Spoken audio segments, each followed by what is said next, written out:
everybody. We're going to get started. I'm delighted to see so many of you here in this beautiful space at the Foundry.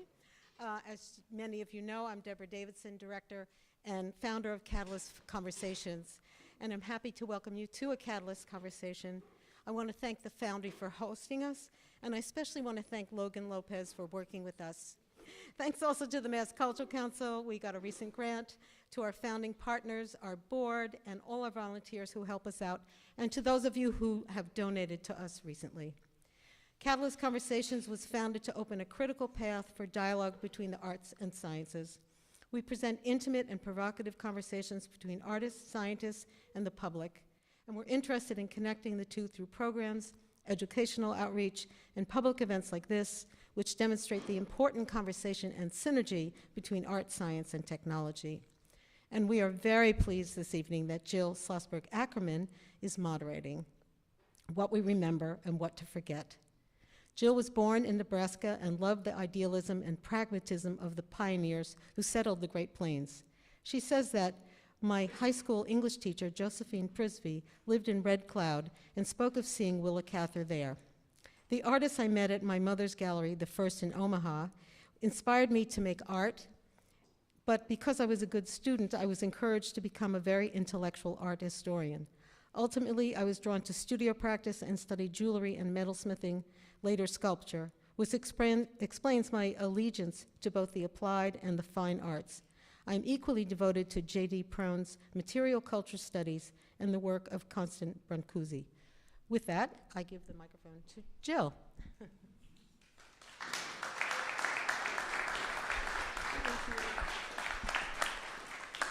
So I married the intellectual art historian. Go figure.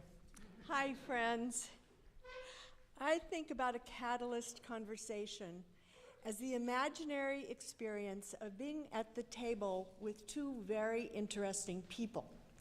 A little like being in a restaurant with Wally Shawn and Andre Gregory in Louis Malle's My Dinner with Andre.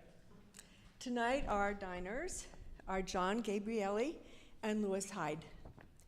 Our topic is memory, specifically the intersection of remembering and forgetting. This is rich and important territory. Apropos terrain and remembering, let's honor and support the Massachusetts people who lived on this land before the arrival of the Europeans in the 17th century. Massachusetts is their language for at the Great Hill and refers to the Blue Hills overlooking the Boston Harbor and includes the Charles and Neponset rivers. Our first speaker is Dr. John Gabrieli. He is a neuroscientist. He's studied and written about the brain's mechanisms for human cognition, including memory, thought, and emotion. His research is informed by his experience working with the famous amnesic patient HM, whose case was seminal in the modern understanding of the organization of human memory. For the last 25 years, he has focused on mental health, where forgetting is a goal for helping people with PTSD or the ruminations that often haunt people with depression. Gabrieli is the Grover Herman Professor of Health Sciences and Technology and Cognitive Neurosciences at MIT and is the director of the Martinos Imaging Center at the McGovern Institute for Brain Research. He holds appointments from Harvard Graduate School of Education and the Department of Psychiatry at Mass General Hospital. In 2008, Gabrieli was elected as a Fellow of the American Association for the Advancement of Science, which cited his penetrating analyses of the nature of human memory, its neural substrates, its development, and its problems. Our second speaker is Louis Hyde, who is a poet, essayist, translator, and cultural critic with a particular interest in the public life of the imagination. His 1983 book, The Gift, illuminates and defends the non-commercial portion of artistic practice. The book, Trickster Makes This World, uses a group of ancient myths to argue for the disruptive intelligence that all cultures need if they are to remain lively and open to change. The book, Common as Air, is a spirited meditation on our cultural commons, the legacy of the vast store of ideas, inventions, and works of art that we've inherited from the past and continue to be informed by now. Hyde is the former director of undergraduate creative writing at Harvard University. He's also taught writing and American literature for many years at Kenyon College. He's a MacArthur Fellow, a trustee of MacDowell, and a founding director of the Creative Capital Foundation. His most recent book, A Primer for Forgetting, Getting Past the Past, explores when forgetfulness might be more valuable than memory, through myth, personal psychology, politics, art, and spiritual life. This wondrous book is reviewed in the March 9th, 2023 issue of the New York Review of Books.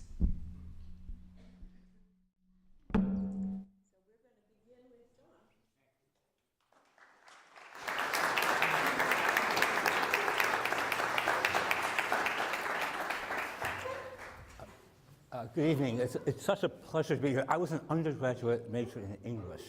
So this closes the loop after about 50 years of the dialogue between humanities and science, which is beautiful and powerful, and the two sides of human nature, I think. So I'm going to talk about a little bit what I know about the science of remembering and forgetting in the human mind and brain.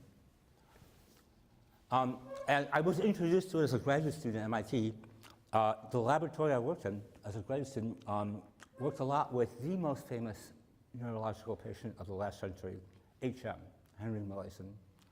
Up until his surgery in the mid-1950s, people thought, and Harvard was famous for thinking this, we like to make fun of Harvard a bit at MIT, people thought all of the brain was involved in all of memory in an undifferentiated fashion, okay?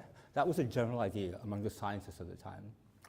And then this man had neurosurgery to treat his epilepsy. He was having very frequent and severe seizures, and he was not responding to medications. And they performed a surgery on him that we hope will never be performed again. They took out on both sides of his brain these small areas, very tiny areas, a small percentage of the brain, called the hippocampus, which is a pretty famous part of the brain now because of him. And this is the neurosurgeon's cartoon over here of what he did. And for all practical purposes, a man of typical intelligence from that day until he died about 12 years ago, never formed a new memory again. His memory for the past was quite good. He knew his name, his address, presidents in history, and so on, okay? But from that moment, in 1953, when that surgery happened, for all practical purposes, he never remembered anything new again, okay? So when I saw him around 1980, asked him who the president is, he'd say, yeah, I don't know, Roosevelt. Ask him what year it was. Do you make the mistake when year flips over and you keep the old year for a little bit? Because we learned that, right? And he goes, I think it's like 1950. No. And he goes, 1960. No. Could you imagine that? It's like a science fiction movie, okay? In terms of his knowledge, it's as if he was shot from 1953 to whatever year you saw him in, and nothing happened in between. He didn't know that humans had been to the moon, war in Vietnam, or even that his own parents had passed away, all right? And so nothing, no matter how important, no matter how public, could he remember for more than a few moments, and it would be gone. And his IQ actually went up after the surgery because he didn't have to be so heavily medicated. His intelligence was good. And I can tell you as a person, he was a delightful person to work with. It was really a privilege to research with him. So that's HM, and this is what his name was protected for privacy, but this is HM when he was younger and older, and when he passed away, he donated his brain to science, and it was cut up into 2,600 slices, which is actually coming to Boston University in the coming year for researchers. It's partly historical, and a little bit of research still happens with it. So that was my introduction to memory, which made it amazing. Okay, it's like being introduced to music by Beethoven, sort of. I mean, he's a victim of a surgery gone wrong, but he was the most famous story and the most powerfully informative story about the brain organization of human memory ever. So now we have other tools to look at memory. We can use neuroimaging. That's a lot of the work I do. To look at what happens in your brain as you learn something, moment to moment, in a healthy brain, children, middle-aged people, older people. And I won't go into detail at all, but these pictures to me are amazing. Here's what all of them show you. What happens in the brain when you see something or hear something that you will remember an hour later versus something you forget about as fast as it passes, right? I mean, if I ask you what you had for breakfast, 2 weeks ago was Tuesday, most of us would go, I don't know, probably the usual, right? Most of us. Most of our lives, we forget a lot of stuff. We remember important things, but we forget a ton, okay? So what this is showing you, this brain activation pictures are, at that moment when people saw something, what was different in the brain if they would remember it versus forget it. These spots are signals of a long-term memory being born in the brain. And so we can see that now in all kinds of different groups. So we can also look how it develops as you go from childhood to adolescence to adults. What is that developmental pathway as people become that? I won't go into detail on these things. I'm happy to go back to them, but just to give you a feeling of how exciting these things were, because we never knew what a child's memory was like compared to a teenager's, compared to an adult. And now we have some insight into that. Here's another crazy experiment, but it was so much fun to do. So people are in the scanner, and we know which parts of the brain are important for different kinds of memory. And so we wait and get the brain signal when a person's brain seems to be ready to learn or when it's not ready to learn, okay?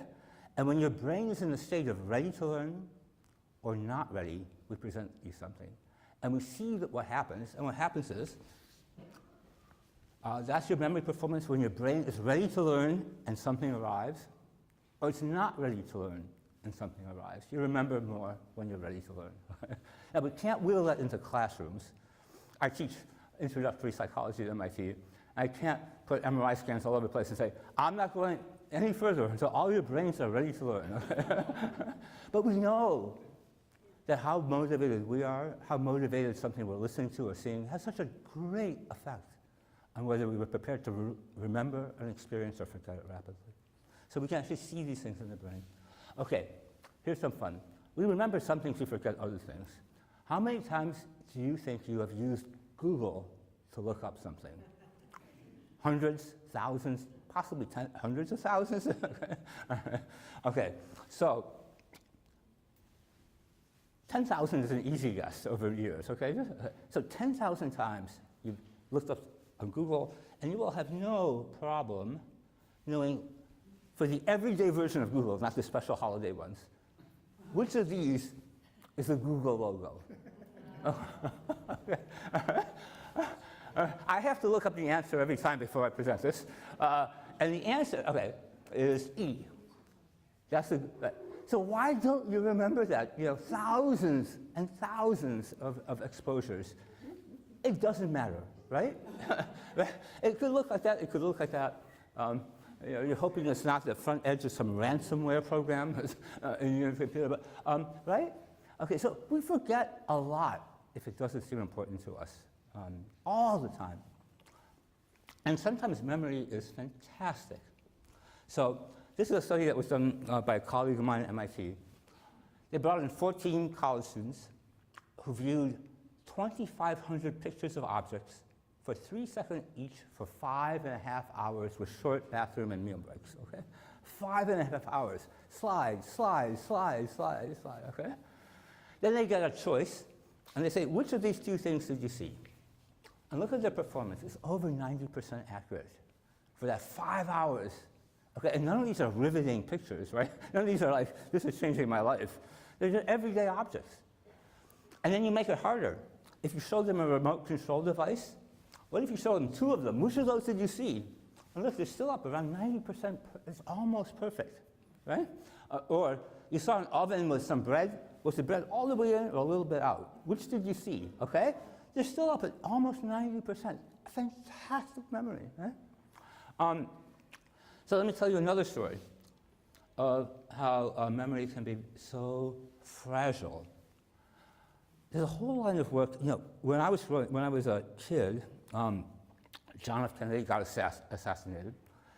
Every adult you ever met said, I will never forget the moment I heard JFK. Right? Some of us you are in my age range. Every adult says that, right? I'll never forget maybe when the Challenger went up. Do you remember with that teacher from New Hampshire who, it was horrific. They had all these children in classrooms watching the teacher go into space. It crashed upon takeoff, right? The O.J. Simpson verdict. That was one of the few cases where a very public event was predictable. It wasn't predictable for the other cases, right? It was horribly unexpected. The whole country was watching at that time, or 9/11, okay. Some people said, I'll never forget where I was, where I felt at that moment. And we do remember that way, way better than the Google insignia.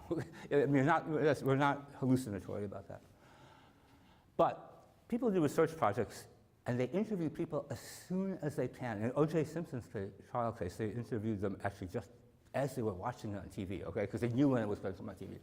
But they interviewed them like, where were you? How did you hear about it? Who were you with? What did you feel like, okay? And people tell all these things. You record it, and I was a group who worked on this for the 9/11 tragedy.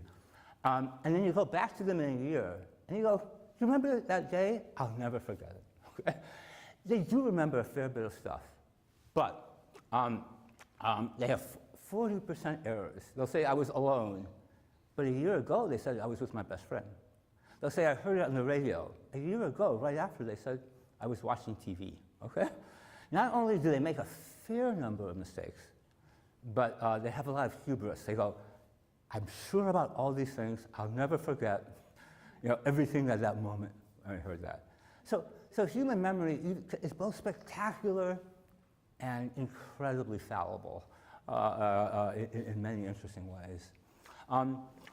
Now, I teach my students that they would like to be a bit like this guy, but maybe you don't want to be. What if you remembered everything all the time? There's very few people for whom this seems reasonably well done. Some people have better memories. Some people train themselves to be fantastic memory performers. Hard effort, but they really could be amazing. Here was a guy who was working as a reporter, and he came back to his editor in Russia, and he described the event he'd covered. The guy said, where's your notes? And the guy said, I didn't mean to take notes. I remembered every word that was said. And the editor said, that's not how we do reporting. You take notes because you can get it wrong. And he said, let me show you. And he called over some of his colleagues and said, let's tell this guy a few things, wait a couple of moments, and then he'll make mistakes. But he was perfect. And it turns out, and we don't know anything about his brain, he was the best described case of truly photographic memory. A person who sees random digits like these and recall them 40 seconds later perfectly, months later perfectly, and years later perfectly. Okay? So, now to come to the O. Henry shift, okay? Does that make you a happier life? Well, it would when you're a student, right? Studying for exams. But he was pretty unhappy over time because he could not suppress the flood of memories that he wanted to. So when somebody was talking with him, a relative or a friend, he'd be flooded with all this stuff that was triggered in his mind, and he had a hard time interacting with his own family, okay? So, and he got so unhappy about it. And again, this is like a Nabokov moment. He put down memories on a piece of paper and threw them in the fire, hoping that he would erase those memories, which did not work at all, okay? But he was that eager not to have what seemed like kind of a blessing, which is a perfect memory as far as one can tell. Okay, so that's something to think about as in the beautiful talk we're about to hear, when to forget and why we forget. If our brain was equally representing everything all the time, it would be so cluttered that it'd be really hard to go find the memories that matter to you, what's important to you, what counts for you. And his story, I think, shows that very touchingly. Another category that's a bit more debated about what's really going on are people with amazing autobiographical memory. So the previous guy, remember random stuff, okay? There's some people who will have the capacity, and some people were skeptical about this, there's still debates about this, but some researchers who work with them are really good researchers. And they say these people, if you ask them a date from, 10 years ago, 12 years ago, they'll tell you the weather, who they were with, what they had for breakfast, lunch, and so on. And everywhere that the researchers could verify it, they were right, okay? Here's a description from one of them. They said, what happened on the 29th of August, 1980? They just looked at the calendar and said that.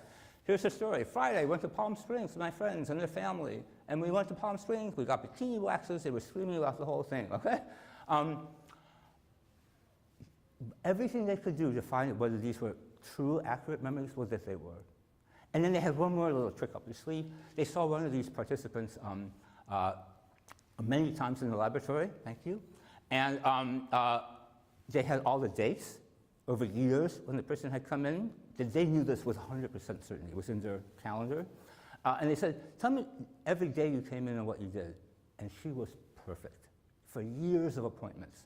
She knew every appointment and what was done in every detail, which they had documented. So, So people argue about, is this a different brain in a pure memory sense? Is it some motivational thing that's very different?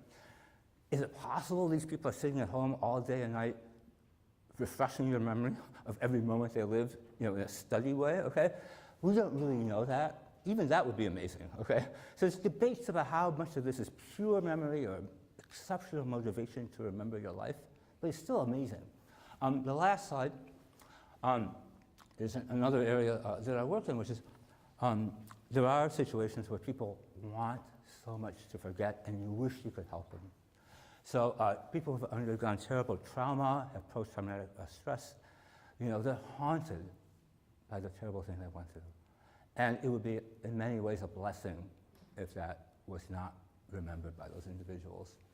A lot of research that's happening now, I have like 1 or 2 minutes at most of it, focuses on something really interesting that's both a blessing and a curse. Reconsolidation. So consolidation is the word we use for when a brain fixes a memory into long-term memory. Okay, the physical change in the brain that makes an experience endure in your mind and brain for years or decades. That's consolidation. It turns out, and the animal work is compelling, but there's lots of hints that happens in humans, that every time you pull a memory out, when you remember something, share something, think about something, that memory is labile.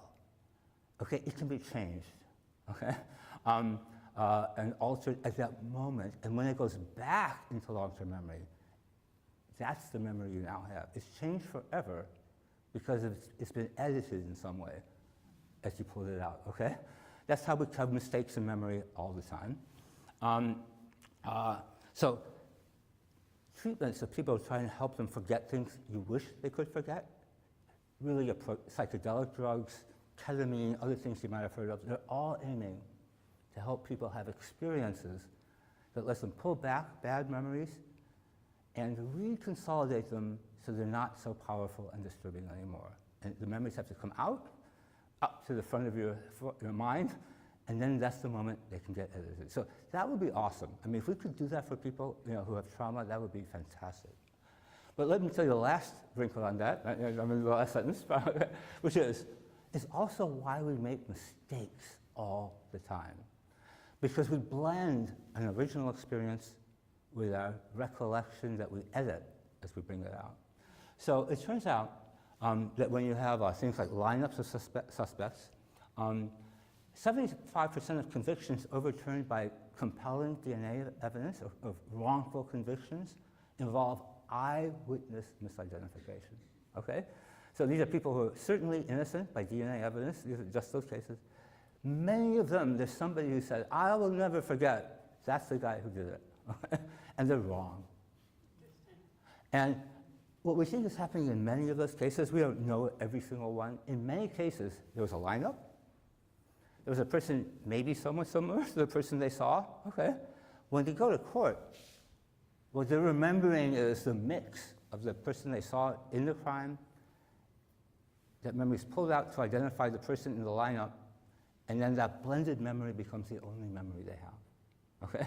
So I'm sure there's cases where people lie and all that kind of stuff, but in most cases, there's probably this error of editing a memory as it's pulled out, edited, and put back. And now the memory is a blend of the original criminal and the person you misidentified in the lineup who bears some similarity. So that's the danger of the consolidation of editable memories. So thanks very much, and I look forward to the next talk with great enthusiasm. Thank you.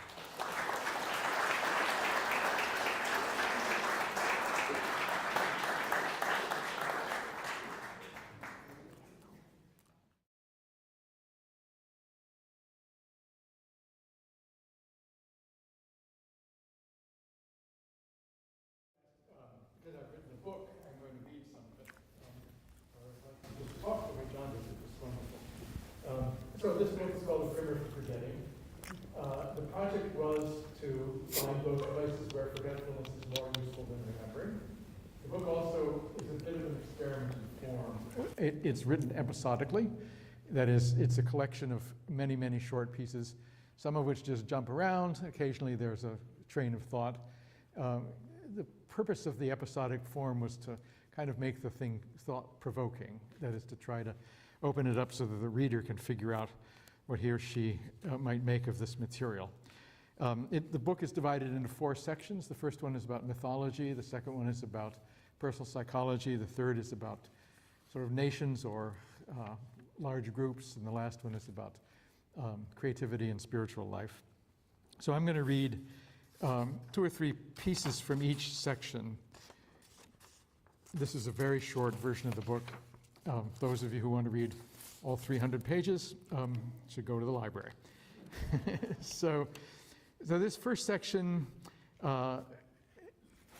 is about myth. There are many old myths in which it's imagined that the human soul before it was born knew everything it needed to know, and sadly, being born makes you forget everything that you needed to know, and you have to begin all over again. And so the book has many examples of mythological material of that kind. I'll just read 2 sections from this.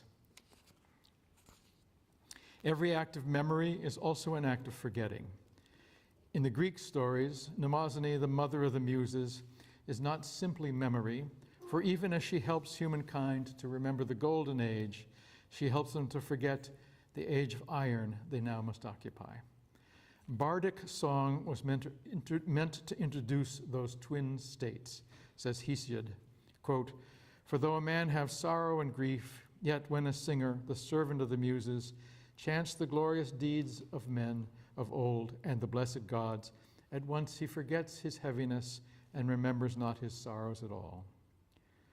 What drops into oblivion under the bardic spell is the fatigue, wretchedness, and anxiety of the present moment, its unrefined particularity. And what rises into consciousness is knowledge of the better world that lies hidden beyond this one." So this is a story out of Plato, in which a soldier by the name of Air was killed in battle. Days later, as his body lay on the funeral pyre, came back to life and told what he had seen in the land of the dead. When his soul had arrived in the underworld, he was told to watch and listen so that he might come back as a messenger to the living. He then witnessed the punishing of the wicked, the rewarding of the just, and he saw how all these souls convened to be born again, sometimes having journeyed in the underworld for 1,000 years. He saw how all were given a chance to choose their lot in life, and how they did so according to their wisdom and their foolishness. Their lots having been chosen, and the fates having spun the threads of each one's irreversible destiny, they proceeded together in dry and stifling heat across the desert of Lethe. In the evening they camped by the river of forgetfulness, whose water no vessel can contain. Great thirst drove them to drink this water, those without wisdom drinking especially deeply. As each of them drank, they forgot everything. Then they slept. During the night an earthquake came, and thunder, and all were swept up into the next life like a showering of stars. However, at the river of forgetfulness, Air himself was forbidden to drink. He slept. When he opened his eyes, he found himself lying on the funeral pyre, the sun rising. I had an idea about this. The water that no vessel can contain. I think that's water is called life. And if you have a life, it will end. So the second section, I'm jumping, is about the human self, and sort of the assumption behind it is that all growth and change requires some kind of forgetting. All memory, whether it's traumatic or not, gives rise to a sense of identity. And if you need to change your identity, you need to shed some of this memory. And the book has a recurrent reference to what for me was one of the key texts. So there's a Buddhist sage named Dogen Zenji, and in one of his Dharma talks, he says, to study the Buddha way is to study the self. To study the self is to forget the self. To forget the self is to become one with the 10,000 things. So one thing that interests me in that sequence is that it is a sequence, that first comes some kind of study, that there has to be attention paid, and then forgetting. So there's a path, there's a practice of self-forgetfulness. This section also contains a long description of a man whose brother was murdered in Mississippi in the 1960s, and who, through a series of complicated events, came to try to forgive one of the murderers of his brother. It was a story that mattered to me because I had been in Mississippi in 1964, which was the year that this man was killed, and I got all involved in Thomas Moore, the man who tried to forgive the killer. But it's a long story and cannot be rehearsed tonight.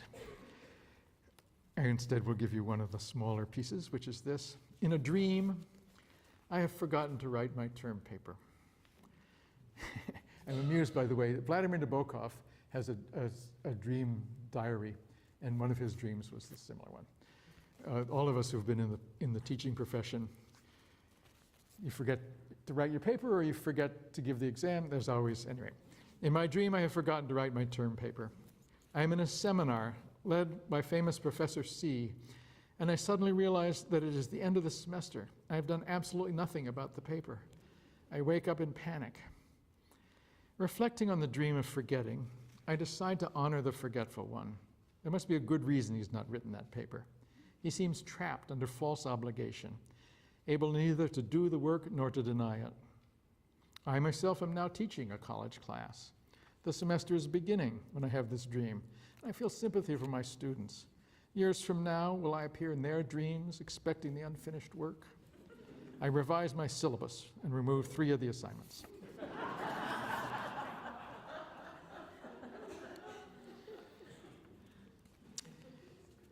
So the third section is called Nation, and things get very complicated when you move from individual psychology to group psychology.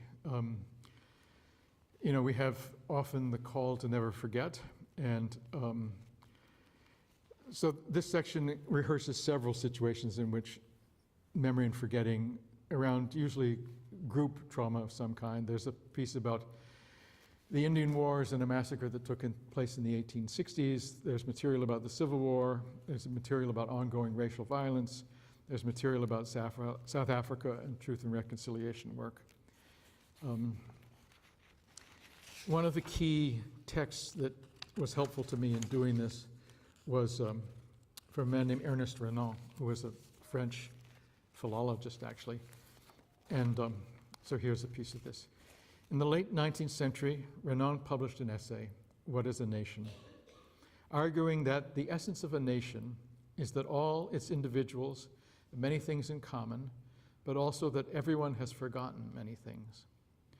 All group identity, all abstract knowing has such origins. Families know themselves by mixing recollection and illusion. So do oral societies, which keep themselves in equilibrium by sloughing off memories that no longer have present value. Still, for centuries now, nations have been perhaps the largest theaters for the practice of collective forgetting. No French citizen knows whether he is a Bourgogne, an Alain, or a Visigoth, wrote Renan. Every French citizen has forgotten St. Bartholomew's Day. The 16th century St. Bartholomew's Day massacre saw Catholic mobs slaughtering thousands of Calvinist Protestants. But French citizens no more call that day to mind than do Americans remember how their Puritan ancestors used to hang Quakers on the Boston Common. The essence of a nation. Everyone has forgotten many things. So then this gets complicated. So here's another little thing. It is 1980, and Ronald Reagan kicks off his presidential campaign by telling a crowded, cheering group at the Neshoba County Fair in Philadelphia, Mississippi, "I believe in states' rights." It's July 2016, and Donald J. Trump Jr. speaks at the Neshoba County Fair in Philadelphia, Mississippi. "Trump, Trump, Trump," the crowd chants, "and build that wall." It's sort of amazing to be here on this very stage where Ronald Reagan talked, Trump Jr. says. Asked about the Confederate flag, he says, "I believe in tradition." It was 1964, and 3 civil rights workers, Andrew Goodman, Mickey Schwerner, and James Chaney, were murdered by the Ku Klux Klan in Philadelphia, Mississippi. "The struggle of man against power is the struggle of memory against forgetting," wrote Milan Kundera. But large abstractions can be flipped over. The Republican Party's Southern strategy makes the memory of racial difference its tool. It is now 2021, and I say the struggle against power is a struggle against all memory of difference.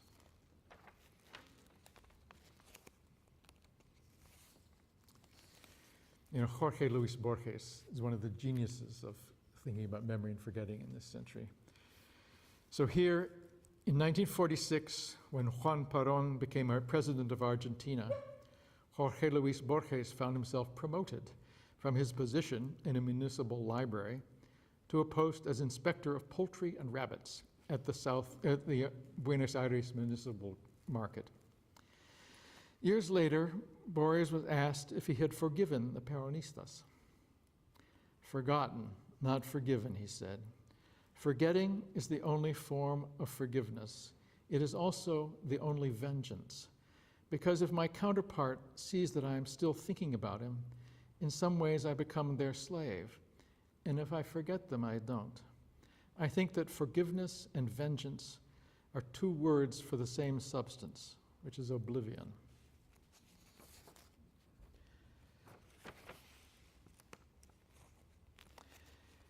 And maybe I should say, one of the things that I came up with late in this work for myself was to think about what needs to be in place in these collective situations to move past the memory of difference and the memory of conflict.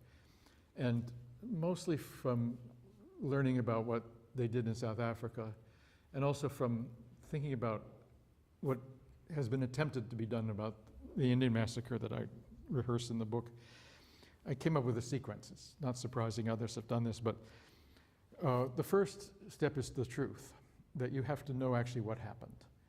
And actually in the Mississippi case, the brother of the murdered man finally got the FBI files and knew what had happened to his brother. He hadn't known the details for a long time. So truth, and then justice. In the Mississippi case, they managed to find 2 of the perpetrators and put one of them in jail. The third would be reparations, which almost never happens, but that would be nice. A fourth is something I call proper burial. Some ceremony around dealing with death. Sometimes it's a literal burial. In the case of this massacre of Native Americans in the 1860s, there were actually ceremonies around the reburial of the remains of some of these people. And then finally, maybe you could get apology. Only after that, maybe forgiveness is in order. So the last section of the book is called Creation. The ancient world had arts of memory, which are still in use today, and which I presume have some roots in the actual neuroscience. We can talk about that perhaps. But also should be arts of forgetting, practices that might inform both artistic and spiritual life. So here are a couple of little examples. How did Agnes Martin, the painter, how did Agnes Martin begin a painting? She would sit and wait for something to come to mind. Once early in her career, she was thinking of the innocence of trees, and a grid came into my mind. It looked like innocence. From then on, her paintings were all variations on the grid. She imagined the mind as operating either by intellect or by inspiration. Intellect is a problem. It's the servant of the ego. It does all the conquering. It struggles with facts, discovering first one, then another, until finally making a deduction. But in my opinion, that's just guesswork, says Martin. It's never going to find the truth about life. She says, I gave up facts entirely in order to have an empty mind for inspiration to come into. You have to practice empty, quiet mind. I gave up the intellect entirely. I had a hard time giving up evolution and the atomic theory, but I managed it. And I have never had any ideas myself. I am very careful not to have ideas.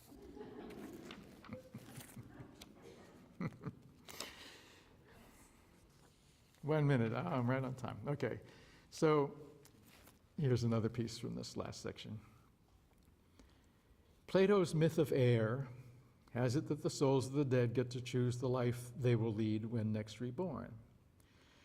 Air witnesses several famous souls making their decisions, the last of these being Odysseus. Quote, now the memory of former sufferings, having cured him of all ambition, he looked around for a long time to find the uneventful life of an ordinary man.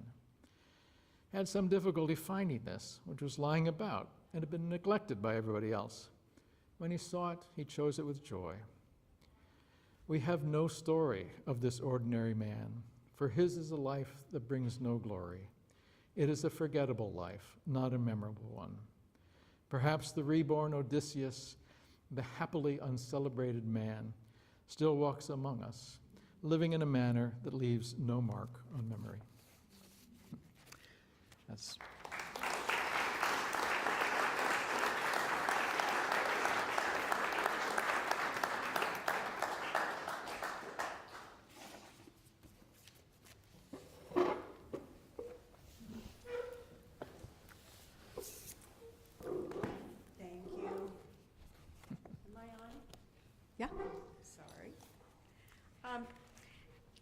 I wonder if you two have some questions or comments for each other, and that way we're at the dinner party, and we will listen. I have a few questions. Okay. We can take turns if you like. Okay. Let's see. I guess,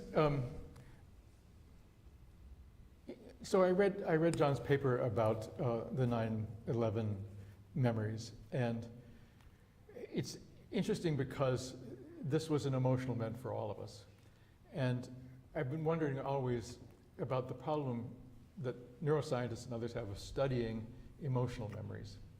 Because you can't go and poke your students and then ask them, or maybe you can, but you have to get permission from this university to do it.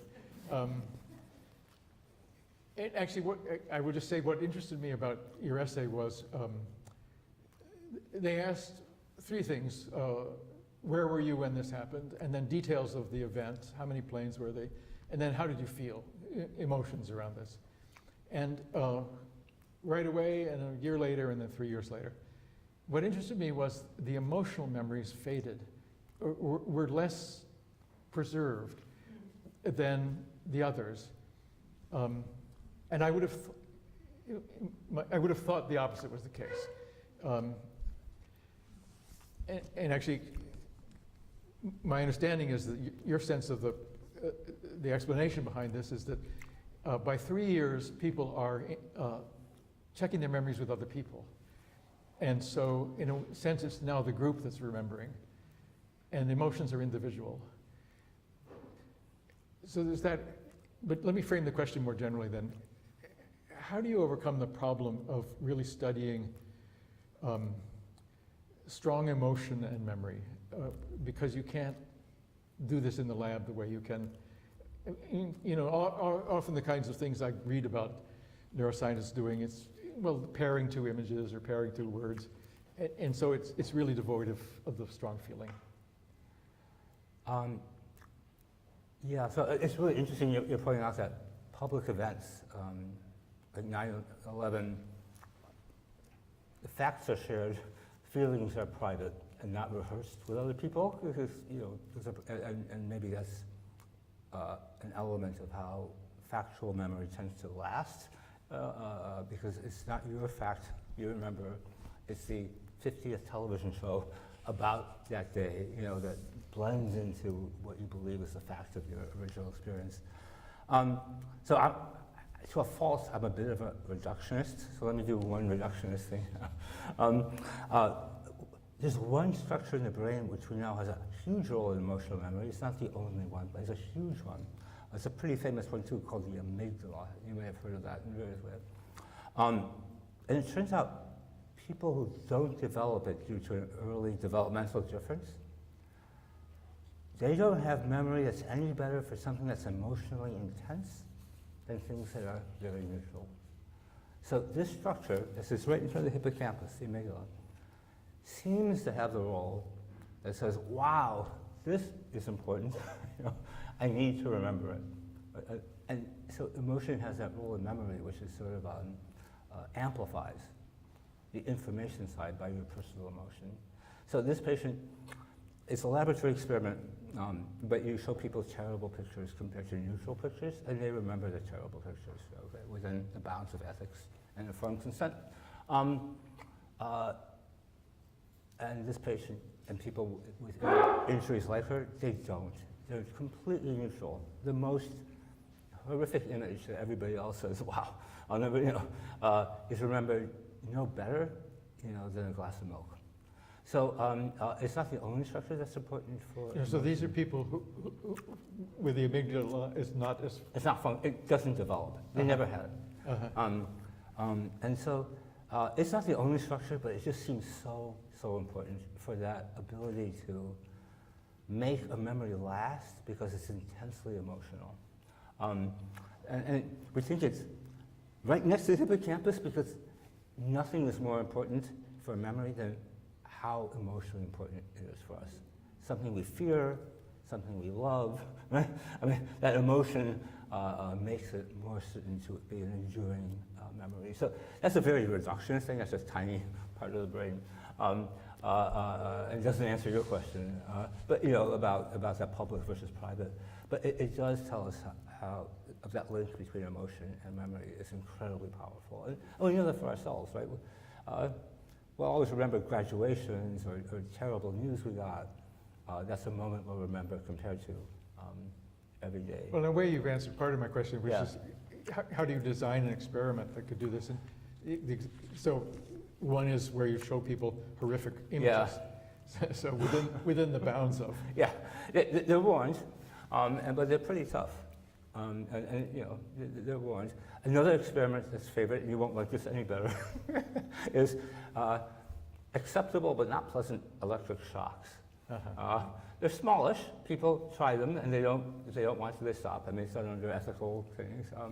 But that also drives the memory. So you can do laboratory experiments. You know, they don't capture the richness of life, but they do capture the intensity of something that's very unpleasant. I always think of the asymmetry of this for a moment. It's super hard to get positive experiences as powerful as negative experiences, okay? The amygdala does amplify positive, but in laboratory experiments, and this is, you know, we show them like birthday parties and puppies and everybody's, oh, and then you show somebody a fire victim, okay? And that's like, whoa. So it's very hard for us to have positive things that are impersonal in laboratories. Is that, you know, does that make sense? Because I think things that are super positive are probably very much individual things, you know, the weighing the graduation, the joy of some friend or relative having something terrific happen in their life. So we have an asymmetric knowledge of this in many ways. It's almost sad. It's like, ooh, do we only remember bad things? But I think that's because we can't mimic really positive things in laboratories at all. Have you done studies on suppressed memories? Yeah, so we had the first paper that showed in the brain by brain imaging how memories get suppressed. So this is not, so Freud drew a distinction between suppression and repression. And his distinction was, repression was when it happened not under voluntary control. I don't know of any science that deals with that. But suppression, voluntary suppression of memory, Mike Anderson, a colleague and collaborator of mine who used to be at the University of Oregon, now he's at Cambridge, developed this really clever paradigm that definitely showed memory suppression. And then we joined together to say, what does memory suppression look like in the brain? What is it when your memory is less than 0, so to speak?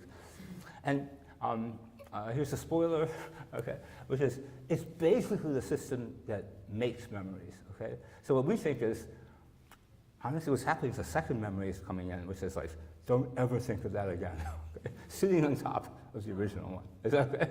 But it's strong, and it doesn't let you get the original one. Yeah, it's like a lid that's placed over that very intentionally.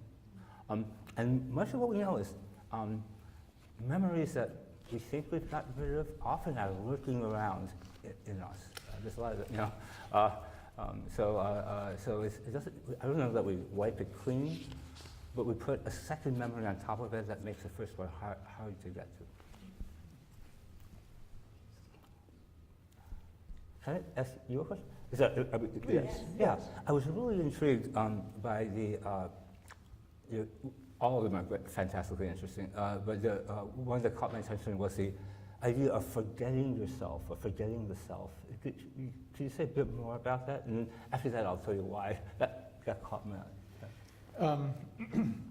Well, I think of it as the problem of forgetting your own habits of mind. And as I was driving here this evening, I was 2 minutes late, and it made me anxious. I would like to forget that part of my, I seem to have been raised in a time-conscious culture, and it's part of my wiring. But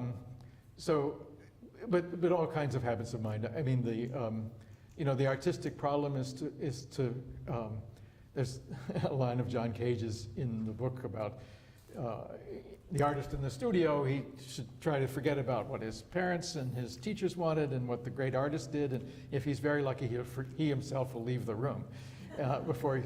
So to the degree that your own mental apparatus and history become the filter by which you see the world, it can sometimes be an inhibiting filter, and to somehow thin it out.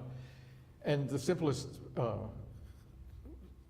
way to think about this for me is different kinds of meditation practice, in which what you're doing is watching your own mind and then not acting on things and not following the thought, such that you might leave some things behind. Yeah. So, do you want to follow up with how to enrich this? Yeah, could I throw in 2 comments? Is it okay? Yeah. So one is, I have to say, because I'm an impatient person, mindfulness has always been a tough path for me to go after, but the scientific evidence of how helpful mindfulness is to many people is overwhelming. High quality science. And just in the last month, 2 really well done large studies in the mental health sphere that mindfulness practicing as effective as drugs and more effective than cognitive behavioral therapy. And sometimes you need drugs, sometimes you need cognitive behavioral therapy. I'm fans of both of those when applied correctly, but mindfulness training was more effective or equally effective as a medication and as cognitive behavioral therapy, which is just really amazing for helping people with anxiety and depression. So I'm really, really impressed by the strong evidence that mindfulness can be very helpful for people. And it doesn't have to be a mental health issue. And that's about forgetting the self in many ways. Yeah. Right? Yeah. I also think you know, that sequence I did of truth, justice, and so forth. Again, a person like the man I was interested in, Thomas Moore, who did this work around the murder of his brother, to the degree that he had formed, he told me that for years he was so angry he wanted to go back to this little town and poison the water supply. He was a man who had been trained in the army, he'd been in Vietnam, he wanted to take a gun and go back and shoot people. And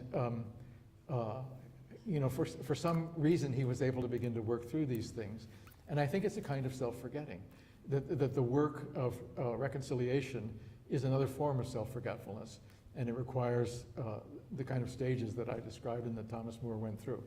So again, you know, one thing I didn't know I would end up, a term that I found late in writing the book was the idea of free forgetting, which is to say, there are things which you know very well, but they do not haunt you, that you do not have to think about them, as opposed to the curse of the unforgettable, where somebody's insulted you and you can't get it out of your mind and you can't get to sleep at night. So my sense of Thomas Moore is he was somebody who, it's not that he forgot that his brother had been murdered and all the other things, but he began to be in charge of his own cognition as opposed to a possessed lad. Does anybody have a burning question? I have one, actually, just because there was a pause. Think of your burning question. John, when you were talking, I was thinking about this 21-year-old man who's just been arrested for releasing secrets. And when I read that story, I thought, this is a child. Yeah. This is a person who is not developed. And if you were the defense attorney and trying to explain the maturation of the human mind, what might you say about a 21-year-old who did this stupid thing? I agree from what I read in the newspapers. It seems like a very immature person who's out, hey, it's cool, look at all the cool stuff I have, and posting it in random places on the internet, not even effective places, so to speak. You know, right? Yeah, no, around 21, 22, by biological measures and by psychological ones is when we think people hit, on average, maturity as far as we can measure it. But people are so different. I mean, one of the things that is haunting in research is that we look for generalities. We say, oh, 21-year-olds are like this, or 50-year-olds are like that. And people are so stunningly unique, okay? Which is beautiful, but very frustrating if you're a scientist. I'm so jealous of my colleagues who have cloned mice. They're all the same. And research with humans is very unsatisfactory because we get some broad principles that probably apply to many people. But the individuality is enormous and beautiful.